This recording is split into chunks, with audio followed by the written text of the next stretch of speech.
Un asesino serial es aquel que termina con la vida de 3 o más personas en un lapso corto de tiempo, comúnmente motivado por mera gratificación psicológica de cometer tales crímenes. El término asesino serial se popularizó en Estados Unidos en los años 70. Sin embargo, hay casos documentados desde mucho tiempo atrás, no solo en dicho país, sino que, contrario a lo que muchos podrían pensar, varios países alrededor del globo han tenido la presencia de este tipo de criminales, siendo México uno de ellos. Es por eso que hoy hablaremos sobre algunos de los casos más relevantes de los últimos tiempos. Quédate, estás en Ocurrencia TV. Comenzamos. Francisco Guerrero Pérez, alias El Chalequero. Considerado como el primer asesino serial documentado en México, Francisco Guerrero Pérez, conocido popularmente como El Chalequero, nació alrededor del año 1840 en la Ciudad de México. Provenía de una familia humilde y creció en un ambiente de pobreza y marginación, sin acceso a la educación formal. Desde joven trabajó como sastre y solía vestir un chaleco que se volvió su prenda característica, razón por la que más tarde recibiría su apodo. Era un hombre de aspecto bien parecido, pero con un temperamento fuerte, violento y especialmente hostil hacia las mujeres, en particular hacia aquellas que se dedicaban a la prostitución. Durante su juventud comenzó a frecuentar los barrios más marginados de la ciudad, donde convivía con personas del bajo mundo. Fue en ese entorno donde desarrolló una profunda aversión hacia las mujeres que ejercían el sexo por dinero. Hacia 1880, durante los primeros años del Porfiriato, se registraron los primeros crímenes atribuidos al chalequero. Sus víctimas eran casi siempre prostitutas o mujeres de escasos recursos, a quienes atacaba durante la noche. Solía acercarse a ellas fingiendo interés o amabilidad, las llevaba a lugares solitarios y luego las estrangulaba o degollaba, abandonando sus cuerpos en canales o callejones oscuros.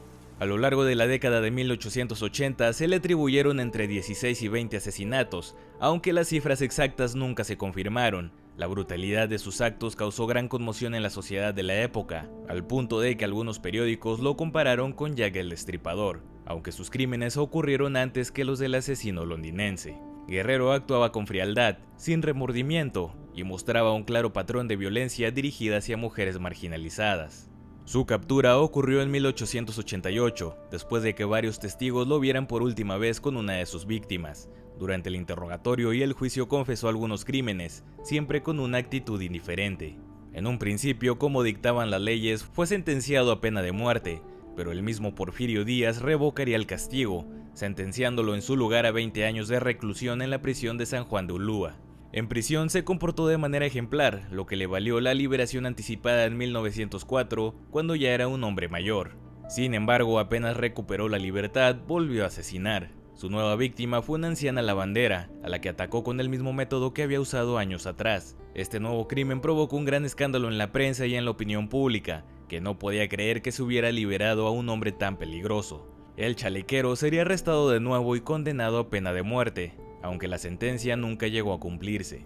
Con su muerte terminó la historia del que es considerado el primer asesino serial documentado en México, un hombre cuya vida reflejaba la violencia, la desigualdad y la descomposición social del México porfirista.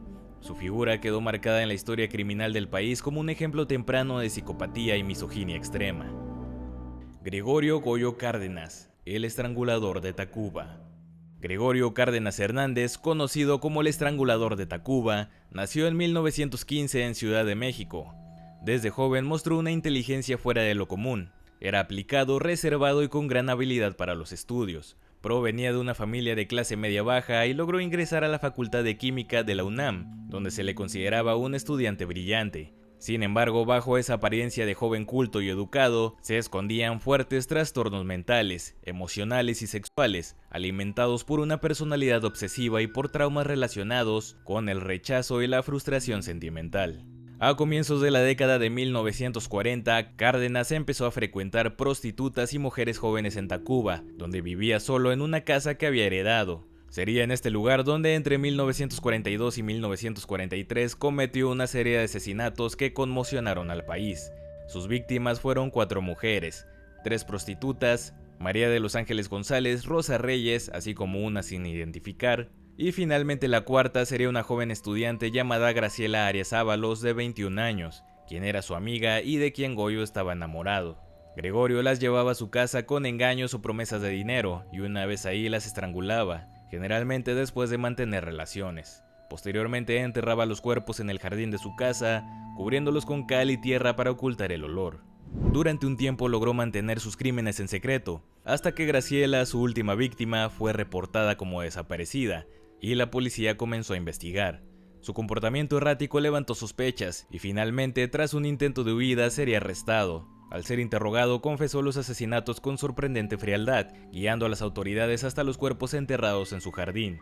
El caso provocó un enorme escándalo mediático, ya que se trataba de un joven universitario, inteligente y supuestamente de buena familia, lo que contrastaba con la imagen típica del criminal marginal.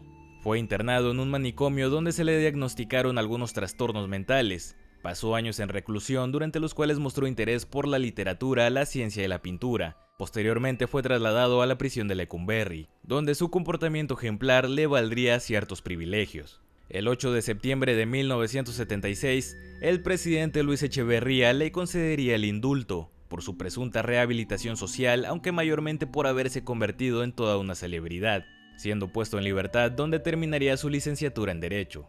Cárdenas, ya convertido en toda una figura mediática, sería invitado al Congreso para dar un discurso sobre la posibilidad de redención de los criminales, y posteriormente inauguraría una exposición de los cuadros que pintó durante su estadía en la cárcel. Su caso fue visto por algunos como un ejemplo de regeneración humana, aunque muchos otros consideraron sus reconocimientos como una falta de respeto hacia la memoria de sus víctimas. Gregorio Cárdenas vivió sus últimos años alejado del escándalo público, dedicándose únicamente a la escritura y a aparecer ocasionalmente en los medios. Fallecería en 1999 a los 84 años. Magdalena Solís, la sacerdotisa de sangre. La historia de este puesto definitivamente no tiene nada que envidiarle a cualquier película de Hollywood. A finales de 1962 e inicios de 1963, los hermanos Santos y Cayetano Hernández, dos delincuentes relativamente insignificantes, concibieron una estafa que consideraron ingeniosa y capaz de resolver todos sus problemas económicos. Estos llegaron al diminuto poblado de Yerbabuena, una comunidad marginada del norte de México, con poco más de 50 habitantes que vivían en la miseria y en su mayoría eran analfabetos, para proclamarse profetas y sumos sacerdotes de los poderosos y exiliados dioses incas. Los ladronzuelos aseguraron a los lugareños que dichos dioses, a cambio de adoración y ofrendas, les revelarían tesoros ocultos en las cuevas de las montañas cercanas, y que pronto regresarían para reclamar su antiguo reino y castigar a los incrédulos.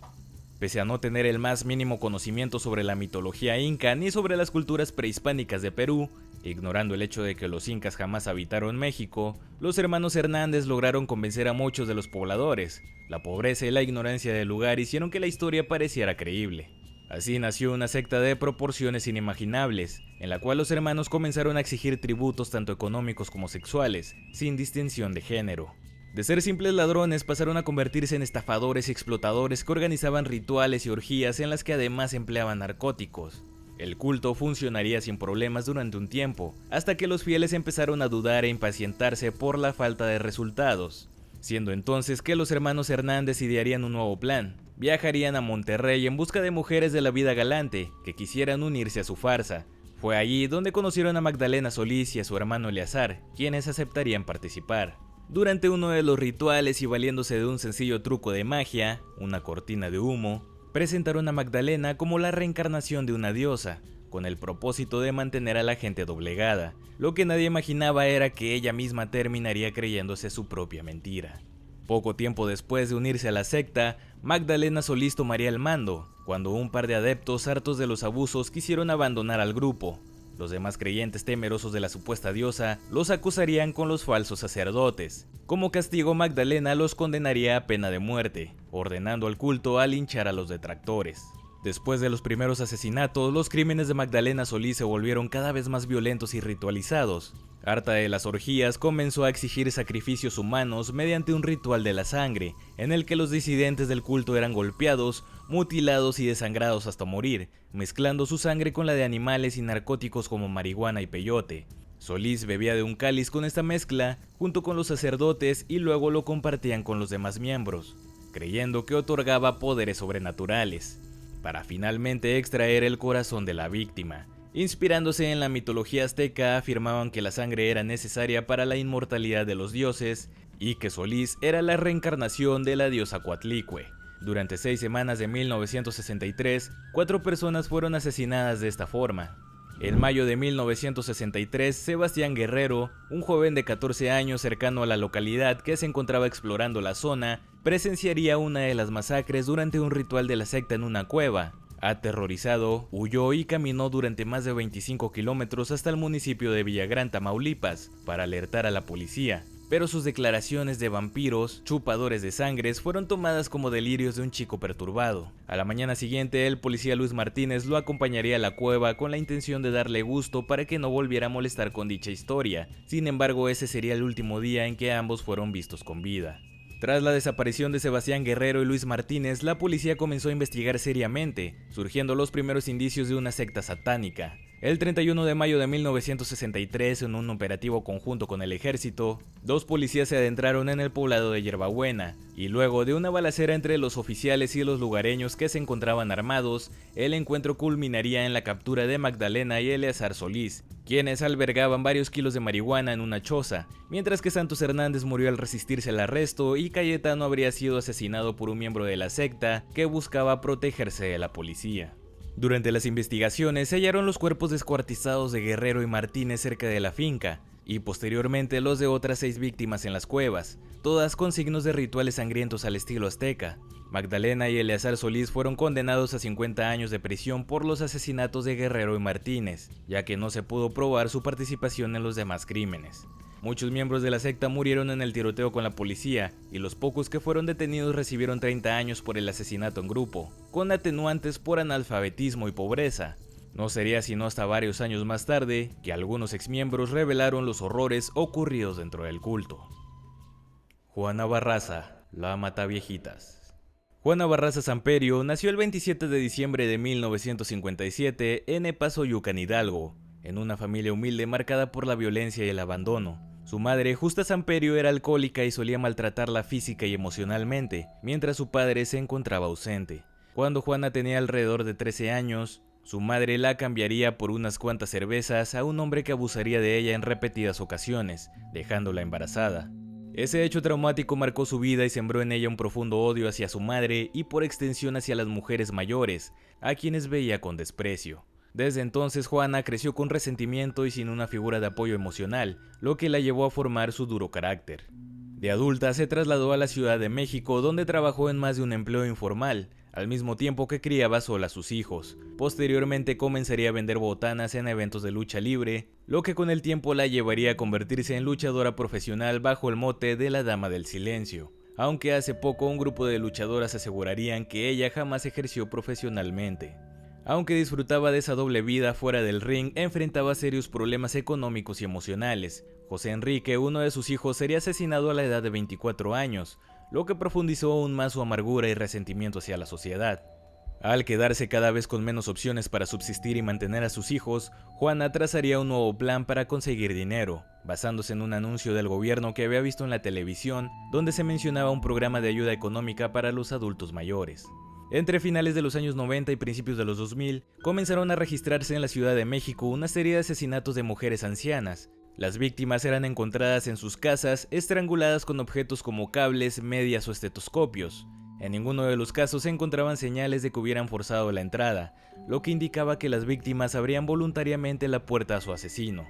Al inicio, las autoridades pensaban que se trataba de un hombre disfrazado de mujer, ya que los testigos describían a una persona robusta y de apariencia andrógina. Juana se ganaba la confianza de sus víctimas haciéndose pasar por enfermera o trabajadora social del gobierno, ofreciendo ayudas y revisiones médicas para adultos mayores. Una vez dentro de las casas, aprovechaba el momento perfecto para atacarlas y robar el lugar. Su gran fuerza física le permitía someter a sus víctimas con facilidad.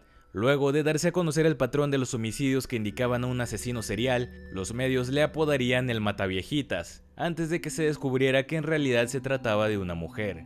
Durante la investigación de los crímenes en serie, las autoridades fueron duramente criticadas por los medios debido a su manejo sensacionalista y por dirigir sus sospechas hacia prostitutas y travestis. Los testimonios hablaban de una persona corpulenta, incluso de una mujer grande con una blusa roja. La investigación fue confusa por las evidencias contradictorias.